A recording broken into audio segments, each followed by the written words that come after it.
ലേവ്യ പുസ്തകം 25-ാം അധ്യായം 17-ാമത്തെ വാക്യം. ആകയാൽ നിങ്ങൾ തമ്മിൽ അന്യായം ചെയ്തരുത്. നിന്റെ ദൈവത്തെ ഭയപ്പെടണം. ഞാൻ നിങ്ങളുടെ ദൈവമായ യഹോവയാകുന്നു.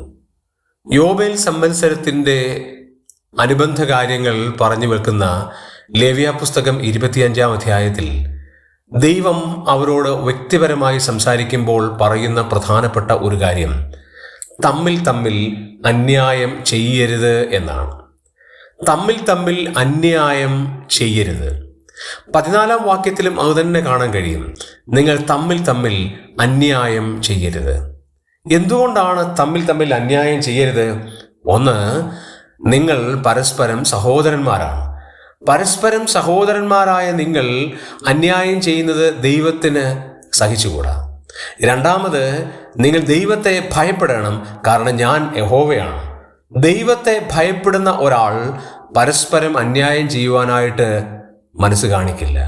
ദൈവം കാണുന്നു എന്നുള്ള ബോധ്യമുണ്ടാകുമ്പോൾ അന്യായ കാര്യങ്ങളിൽ നിന്ന് പിൻവാങ്ങും. ആകയാൽ പരസ്പരം അന്യായം ചെയ്യാതിരിക്കാൻ ദൈവം നമ്മെ ഏവരെയും സഹായിക്കട്ടെ.